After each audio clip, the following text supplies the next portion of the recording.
Hello दोस्तों, स्वागत है आप सभी का हमारे इस चैनल पर।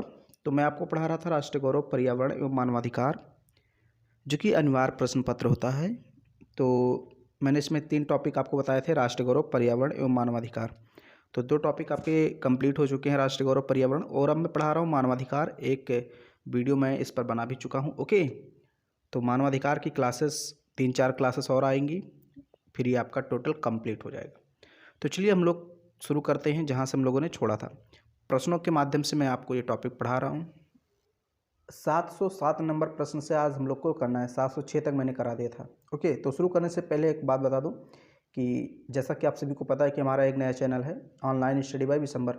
तो वहाँ पर मैं आज 2018 का पेपर अपलोड करने जा रहा हूँ। ओके, 2018 का पेपर प्रीवियस ईयर का राष्ट्रीय गौरव, पर्यावरण एवं मानवाधिकार अनिवार्य प्रश्न पत्र का 2018 का पेपर है, उसको मैं हल कराऊंगा। तो आप वहाँ पर जा कर के देख लीजिए और ज्वाइन कर लीजिए हमारे उस चैनल को भी। ओके, वहाँ पर जीएस से संबंधित सारी चीज़ें आती हैं और फिलहाल मैं वहाँ पर विश्वविद्यालय से संबंधित चीज़ें अपडेट भी करता रहूँगा। तो आप जल्दी से हमारे ऑनलाइन स्टडी बाय विशंबर को ज्वाइन कर लीजिए। ओके, वहाँ पर भी पर्यावरण की कई क्लासेस आ चुकी हैं, मानवाधिकार की कई क्लासेस आ चुकी हैं, उसको भी आप देख लीजिए। तो चलिए हम लोग शुरुआत करते हैं।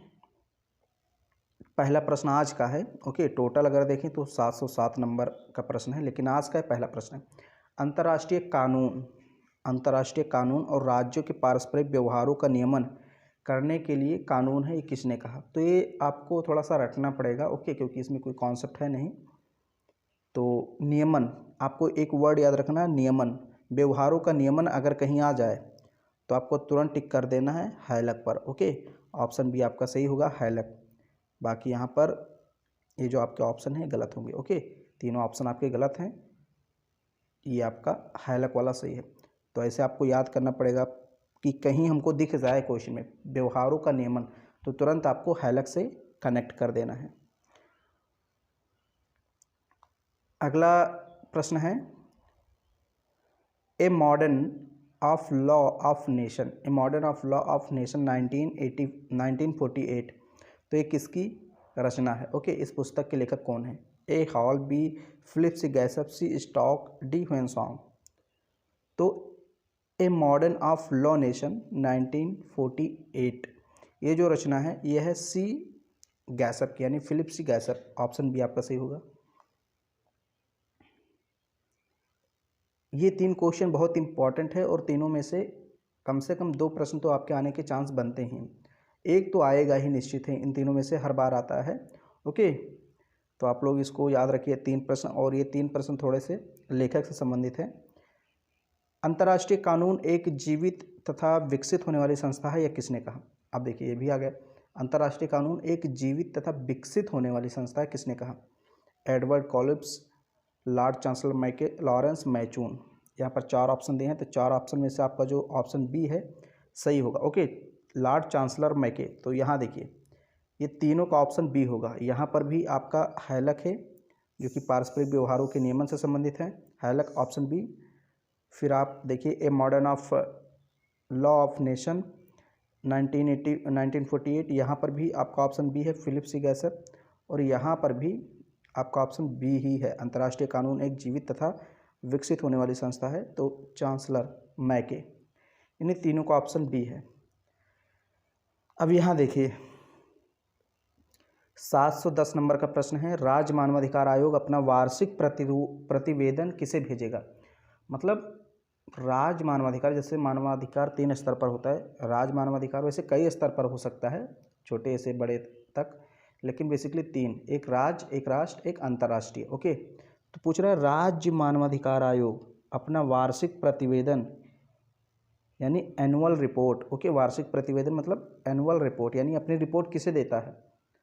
राज्यपाल को या राष्ट्रपति को, राज्य सरकार को, लोक अभियोजक को, इनमें से किसी को नहीं, तो राज्य सरकार को देगा। ओके, अगर राष्ट्र मानवाधिकार यहाँ पर होता, राष्ट्र मानवाधिकार, तो केंद्र सरकार को देगा, राज्य मानवाधिकार तो राज्य सरकार को। ओके, तो यहाँ पर भी आपका ऑप्शन बी है। तो 4 अभी क्वेश्चन मैंने कराया है, चारों का ऑप्शन बी।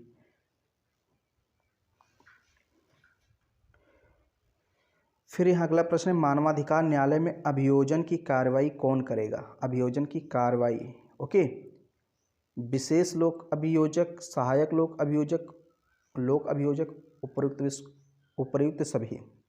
ओके, तो भाई उपर्युक्त सभी कोई सुनवाई थोड़ी ना कर सकता, हर व्यक्ति सुनवाई नहीं करेगा। जो विशेष होगा, विशेष लोक अभियोजक, यानी कि एक अध्यक्ष होता है, मुखिया होता है, वही सुनवाई करेगा। ओके, तो अभियोजन का जो कार्रवाई करेगा वो विशेष लोक अभियोजक, ऑप्शन ए सही होगा।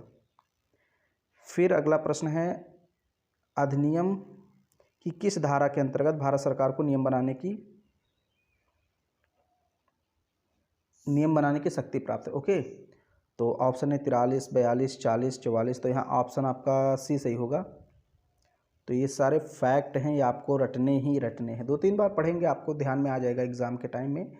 अगर आप इसको 2-3 बार पहले से पढ़े रहेंगे ना, तो एग्ज़ाम में जैसे ऑप्शन 40 आएगा तुरंत आप टिक कर देंगे कि ये सी होगा। ओके, तो अधिनियम की किस धारा के अंतर्गत भारत सरकार को नियम बनाने की शक्ति प्राप्त है? तो धारा 40। अगला प्रश्न है,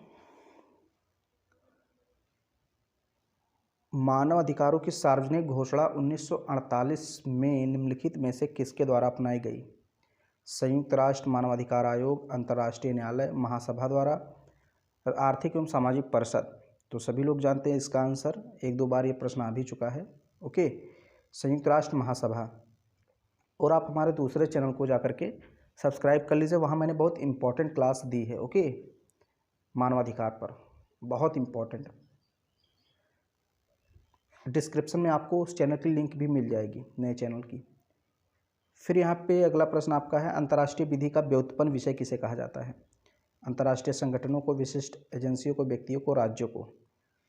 तो आपका ये जो ऑप्शन है सी सही होगा, व्यक्तियों को। ओके, अंतर्राष्ट्रीय विधि का व्युत्पन्न। अब इसको आपको एकदम मतलब समझना नहीं है कि यहाँ पर क्या है, व्युत्पन्न क्या है, क्या पूछ रहा है। देखिए ये बस याद करने वाली चीज़ें हैं। 2 बार अगर आप वीडियो देखते हैं तो कंफर्म है कि आपको याद हो जाएगा, कंफर्म है। राष्ट्रीय मानव अधिकार का प्रमुख दायित्व क्या है? अब देखिए ये क्वेश्चन इंपॉर्टेंट है, आपको समझना है। ओके, अब ये सारे क्वेश्चन समझने वाले थे कि उनका प्रमुख दायित्व क्या है, कार्य क्या है। राष्ट्रीय मानवाधिकार जो है देश में हमारे, उसका क्या काम है? मानव अधिकार के संदर्भ में राष्ट्रपति को राय देना, मानव अधिकार का बेहतर संरक्षक, मानव अधिकार के संदर्भ में आतंकवाद पर कार्रवाई, मानव अधिकार का विश्व मंच पर भारत का प्रतिनिधित्व करना। देखिए तो वैसे इसमें तो आपके ऑप्शन सारे सही हैं। ओके, लेकिन यहाँ पर दायित्व उसका क्या है? दायित्व का मतलब एक कर्तव्य हो जाता है, कर्तव्य से जुड़ जाता है। तो उसका कर्तव्य बेसिकली यही है, कुल मिलाकर उद्देश्य उसका यही रहता है कि मानव अधिकार का बेहतर संरक्षण कैसे हो सके। ओके, तो मानव अधिकार का बेहतर संरक्षक होता है, यानी कि उसका काम है मानव अधिकार का संरक्षण करना। तो ये सबसे प्रमुख कारण। देखिए जब चारों ऑप्शन आपके यूपीएससी में क्वेश्चन आएंगे ना, तो चारों ऑप्शन आपको सही लगेंगे और रहते भी हैं, लेकिन आपको वहाँ वो टिक करना रहता है जो सबसे एकदम निकट उसके रहे, सबसे एप्रोप्रिएट हो, उचित हो। तो यहाँ जो सबसे एप्रोप्रिएट है वो है आपका ऑप्शन बी। ओके, तो ये सही रहेगा। अगर कहीं आपको ऑप्शन ऐसा मिल जाए कि उपयुक्त चारों, तो आप चारों लगा दीजिए, लेकिन नहीं है तो आपको सबसे एप्रोप्रिएट आंसर देना पड़ेगा। तो मानव अधिकार का बेहतर संरक्षण करना ये दायित्व है। फिर प्रश्न है, मानव अधिकारों की सार्वभौमिक घोषणा में आर्थिक एवं सामाजिक अधिकारों का उल्लेख किया गया है। अनुच्छेद 22 से 27, 24 से 29, 26 से 30, उपरोक्त में से कोई नहीं। तो ऑप्शन आपका बेशक इसमें ए सही होगा। अनुच्छेद 22 से 27 में सामाजिक एवं आर्थिक अधिकारों का उल्लेख किया गया सार्वभौमिक घोषणा में। ओके, फिर यहाँ पर है संयुक्त राष्ट्र मानवाधिकार उच्च हॉटलाइन की स्थापना कब की गई? 92, 94, 96, 93 में। तो ये भी इसमें कोई डाउट नहीं, 94 में ऑप्शन बी आपका सही है। ओके, संयुक्त राष्ट्र मानवाधिकार उच्च आयुक्त ने हॉटलाइन की स्थापना की थी 1994 में। फिर आपका प्रश्न है, संयुक्त राष्ट्र संघ मानवाधिकार संरक्षण के लिए कौन सा कार्य नहीं करेगा? ओके, अब यहाँ देखिए वो कौन सा कार्य नहीं करेगा ये आपको बताना है। तो देखिए मानव अधिकार विधि का संहिताकरण ये तो करेगा भाई। ओके, मानव अधिकारों का अनुश्रवण ये भी करेगा। डी देखिए, मानवाधिकार उल्लंघन पर सूचनाओं का संकलन ना करना, ऐसा हो सकता है कि ना करे, यानी ये आपका गलत होगा। ओके, मानवाधिकार क्रियाकलापों का समन्वय, तो ये सारी चीज़ें करेगा। बेसिकली यहाँ पर देखिए संहिताकरण करेगा, अनुश्रवण करेगा, क्रियाकलापों का समन्वय भी करेगा, ये तीनों करेगा। और वो क्या पूछ रहा है, कौन सा नहीं करेगा? तो संकलन ना करेगा, ऐसा हो सकता है कि संकलन ना करे, करेगा, लेकिन यहाँ क्या कह रहा है कि ना करे, तो यहाँ आपका ऑप्शन डी सही होगा। अब ये कंफ्यूज करने वाला क्वेश्चन है।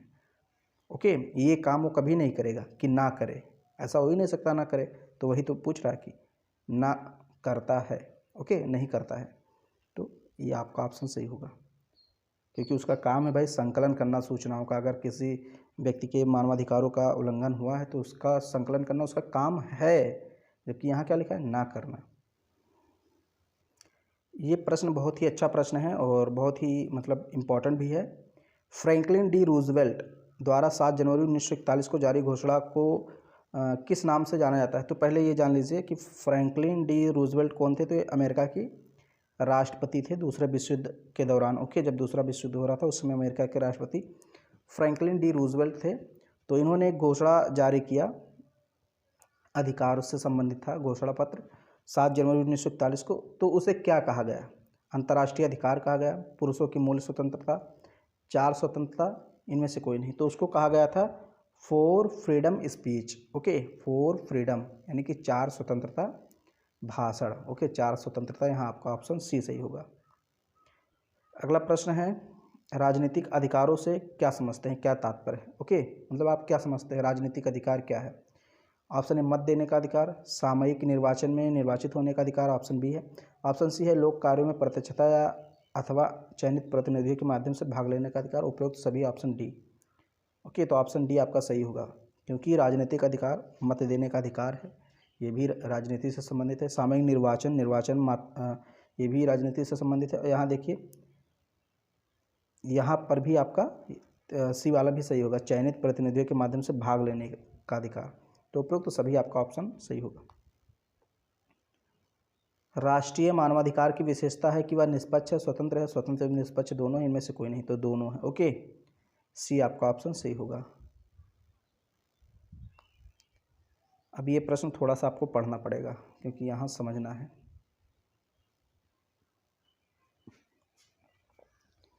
निम्नलिखित में से क्या मानव अधिकार आयोग के कार्य के अंतर्गत नहीं आता? यानी कि कौन सा ऐसा इसमें लाइन आपको मिलेगा जो मानवाधिकार का कार्य नहीं है। ओके, मानवाधिकार के कार्य के अंतर्गत नहीं आता है, कौन सा ऐसी लाइन है या कौन सा ऑप्शन है? आयोग मानवाधिकारों के क्षेत्र में शोध करेगा तथा शोध को बढ़ावा देगा, ये तो भाई उसका काम है। ओके, वो आपसे पूछ रहा है कौन सा नहीं आता, तो ये तो आता है। मानव अधिकारों के क्षेत्र में यानी आयोग मानव अधिकार के क्षेत्र में कार्य करने वाली संस्थाओं एवं गैर सरकारी संगठनों के प्रयासों को प्रोत्साहित करेगी, ये भी उसका काम है। सी देख लेते, आतंकवाद के कार्रवाइयों का उल्लंघन नहीं करना। तो ऐसा हो सकता है कि आतंकवाद किसी व्यक्ति को मारे, उसके साथ दुराचार करे और मानवाधिकार खड़ा रहे, कोई उल्लंघन ना करे उसके कार्रवाइयों का, बिल्कुल करेगा। तो ये आपका ऑप्शन यहाँ पर सी होगा। ओके, आपका ऑप्शन सी होगा, ये काम नहीं करेगा कि वो खड़े होकर देखे, उल्लंघन जरूर करेगा, जबकि यहाँ क्या करे, नहीं करेगा। ओके, तो वो करेगा। अब यहाँ एक ऑप्शन है, आयोग न्यायालय के समक्ष लंबित किसी ऐसे कार्रवाई पर न्यायालय के अनुमोदन से हस्तक्षेप कर सकता है जिसमें मानवाधिकार के उल्लंघन का कोई अभिकथित अंतर्ग्रस्त है। बिल्कुल सही है। अगर कोई ऐसा मामला है, बहुत पुराना है, आई थिंक 1 साल से ज़्यादा ना हुआ हो, तो न्यायालय के मतलब पास जा कर के उससे थोड़ी बहुत सलाह लेकर के उसके अनुमोदन से, सहमति से जांच पड़ताल कर सकता है। ओके, तो ये तो कर ही सकता है, ये भी कर सकता है, ये भी, लेकिन ये नहीं करेगा कि उल्लंघन ना करे, ऐसा हो ही नहीं सकता कि उल्लंघन ना करे, करेगा। ओके, तो ऑप्शन सी सही होगा यहाँ पर। प्रश्न को ध्यान से पढ़ना, नहीं तो आप गलती कर देंगे। राज्य में मानवाधिकारों की निष्पक्ष एवं संस्था के सृजन के विचार की पहल कब और कहाँ की गई? ओके, राज्य में देखिए, राज्य में मानवाधिकारों की एक निष्पक्ष संस्था होनी चाहिए, इसका विचार सर्वप्रथम कहाँ और कब आया? तो 1910 ब्रिटेन में, 1922 अमेरिका में, 1946 यूनेस्को में, 1940 भारत में। तो इसका जो ऑप्शन सही होगा, सी सही होगा, 1946 यूनेस्को में। अब ये भी प्रश्न अच्छा है, तो ये सारे जो प्रश्न अच्छे रहते हैं इनको आपको ध्यान से पढ़ना है, कॉन्सेप्ट वाले। अधिसूचना से क्या तात्पर्य है, क्या समझते हैं? ये देखिए, यहाँ अभी लिखा है तो अधि होना चाहिए। ओके, तो ये गलत हो जाता है कहीं कहीं टाइपिंग में। अधिसूचना से तात्पर्य या अभिप्राय भारतीय दंड संहिता की धारा से है, बिल्कुल गलत। अधिसूचना से अभिप्राय मानव अधिकार न्यायालय से है, बिल्कुल गलत। अधिसूचना से अभिप्राय अनुसूचित जनजातियों के लिए निर्मित राष्ट्रीय आयोग से है, बिल्कुल गलत। अधिसूचना से अभिप्राय शासकीय राजपत्र में प्रकाशित प्रकाशित जानकारी से, बिल्कुल सही। ऑप्शन डी सही, यानी कि जो राजा आज्ञा देता है उसी को अधिसूचना कहते हैं। जैसे मान लीजिए अधिसूचना एक प्रकार का कानून होता है, जैसे इमरजेंसी में, ओके। अब जैसे कोई कानून बनता है तो भाई उसमें समय लगता है, थोड़ा समझ लीजिए कि क्या होता है, ओके। अधिसूचना क्या होता है, जैसे कोई कानून बनता है तो उसको समय लगता है। मान लीजिए कोई कानून बनना है जनसंख्या पर या किसी चीज़ पर, तो लोकसभा में पारित होगा, राज्यसभा में पारित होगा, विचार होगा दोनों सभाओं में, एक मतलब 2-3 महीने का टाइम ले जाता है। विचार होगा, मत पड़ेगा लोकसभा राज्यसभा में, कुछ पक्ष में पड़ेगा कुछ विपक्ष में, फिर उस दोनों मान लीजिए दोनों सभाओं से पारित होगा, लोकसभा राज्यसभा से, फिर उसको राष्ट्रपति के पास ले जाया जाएगा। राष्ट्रपति उस पर विचार करेगा, फिर सही रहेगा तो साइन करेगा, फिर वो कानून बनेगा, वो प्रस्ताव। तो इसमें टाइम लग जाता है। लेकिन मान लीजिए कहीं बहुत ज़्यादा ज़रूरी है, कोई नियम बनाना है, तो राष्ट्रपति के पास एक शक्ति होती है कि वो तुरंत अपना आदेश जारी कर देगा, ओके। लोकसभा राज्यसभा से पारित कराने की ज़रूरत ही नहीं पड़ेगी। तो चीज़ होती है अधिसूचना, ओके। बाकी डिटेल में तो यहाँ नहीं बता रहा हूँ, बट इतना जानिए ये एक शासकीय राजपत्र होता है, ओके। यानी कि शासक मतलब राष्ट्रपति जो है उसी के द्वारा जारी किया जाता है। बेसिकली आज के युग में, पहले राजा जारी करता था, ओके। तो वही चीज़ है। फिर यहाँ पर प्रश्न है, संयुक्त राष्ट्र के किन दो अंगों को मानवाधिकार एवं मूल स्वतंत्रता में अभिवृद्धि का कार्य सौंपा गया है? महासभा आर्थिक एवं सामाजिक परिषद, महासभा सुरक्षा परिषद, महासभा एवं यहाँ जो आपका ऑप्शन है बेसिकली वो सही होगा, ओके। डी सही होगा।